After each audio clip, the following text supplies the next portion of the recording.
Security इदारों को किसी भी शख्स को 90 रोज तक हिरासत में रखने का इख्तियार फौजी और सिविल क़यादत के दरमियान बरसों से जारी इस बहस के नतीजे में मिला है, जिसमें ये रास्ता तलाश किया जा रहा था कि रियासत पर लोगों को गुमशुदा करने का इल्ज़ाम भी न लगे और दहशतगर्दी के खिलाफ जारी जंग भी कामयाबी से हमकिनार हो। फौजी और सिविलियन क़यादत के माबैन असल इख्तिलाफ यही था कि आया फौज और इसकी इंटेलिजेंस एजेंसियों को बाकायदा ये इख्तियार दिया जाए कि वो मुश्तबा अफराद को 90 दिन तक गिरफ्तार करके हिरासत में रख सकें या नहीं। ये मौजू कई बरसों तक सख्त और आला सतही मुज़ाकरात का महवर रहा। हत्ता के मौजूदा आर्मी चीफ के आने से पहले भी इस पर संजीदा बातचीत हो चुकी थी। मसला दरअसल ये था कि फौज और सिक्योरिटी एजेंसियां दहशतगर्दी के खिलाफ सफ़े अव्वल में होते हुए भी किसी शख्स को गिरफ्तार करने या इससे तफ्तीश करने का कोई कानूनी इख्तियार नहीं रखती थी, जिससे ये खला पैदा होता और जो लोगों की नागुज़ीर तौर पर गैर सरकारी तहवील की जानिब ले जाता था। दिलचस्प बात यह थी कि बंद कमरे के इजलासों में अक्सर सियासी जमातें इस पर मुत्तफिक हो जाती थी, लेकिन इंसानी हुकूक की तंजीमों के रद्द-ए-अमल के खौफ से वो इस कानून साजी से हिचकिचाती थी।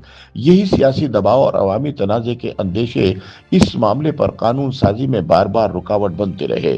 ताहम बलूचिस्तान और खैबर पख्तूनख्वा में बढ़ती हुई दहशतगर्दी ने फौजी और सिविलियन क़यादत को मजबूर कर दिया कि वो इत्तफाक राय से एक नया कानून लाएं, जिसके तहत दहशतगर्दी के इल्ज़ाम में गिरफ्तार शुदा अफराद को 3 माह तक हिरासत में रखा जा सके। बिलाखिर इंसदाद दहशतगर्दी एक्ट में ये तरमीम मंजूर हो गई है।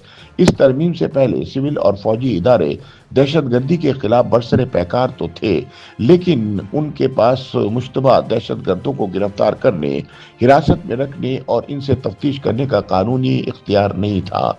इंसदाद दहशतगर्दी एक्ट में तरमीम के बाद अब सिविल और फौजी कानून नाफिज करने वाले इदारे किसी मुश्तबा दहशतगर्द को बाकायदा गिरफ्तार कर सकेंगे, लेकिन नाक़िदीन का कहना है कि नए कानून के जरिए फैसला साजों ने जबरी गुमशुदगियों को कानूनी शक्ल देने का मंसूबा बनाया है। इंसानी हुकूक के कारकुन, हिज़्ब इख्तिलाफ की सियासी जमातें और वुकला इंसदाद दहशतगर्दी कवानीन में तरमीम के तहत दिए गए इजाफी इख्तियारात को गैर आईनी करार दे रहे हैं।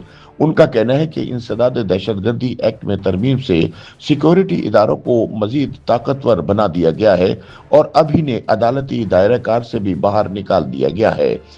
दूसरी जानिब हुकूमत का कहना है कि दहशतगर्दों के खात्मे के लिए सख्त तरीन कवानीन लाना जरूरी हो गया था।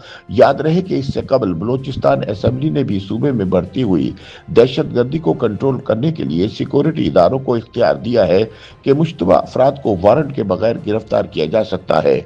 नया मंजूर करदा तरमीमी कानून 3 साल के लिए नाफिजुल अमल होगा, जिसके तहत मुल्की सलामती के लिए खतरा बनने वाले अफराद को पहले 3 माह हिरासत में रखा जाएगा और अगर जरूरत पड़ी तो फिर मुश्तरका तहकीकाती टीम की मंजूरी से मजीद 3 माह भी हिरासत में रखा जा सकेगा।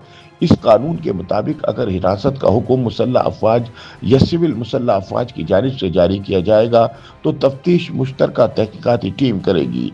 ये टीम पुलिस, खुफिया एजेंसियों, सिविल मुसल्लह अफवाज और कानून नाफिज करने वाले दीगर इदारों के अफसरान पर मुश्तमिल होगी।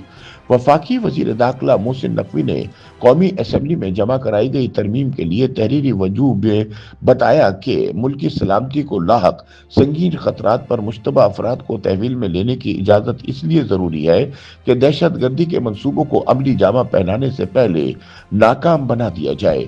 उन्होंने बताया कि इस तरमीमी कानून से कानून नाफिज करने वाले इदारों को दहशतगर्दी के खिलाफ मजीद मौसर कार्रवाइयाँ करने के लिए कानूनी जवाज मिलेगा। YouTube पर गूगली न्यूज देखने के लिए youtube.com की सर्च बार में गूगली न्यूज टीवी टाइप करें। गूगली न्यूज के पेज पर सुर्ख रंग के सब्सक्रिप्शन वाले बटन पर क्लिक करना ना भूलिए। YouTube पेज पर अपलोड होने वाली वीडियोस से बाखबर रहने के लिए बेल आइकन पर क्लिक कीजिए। आपको हर नई वीडियो के बारे में नोटिफिकेशन मौसूल हो जाएगा।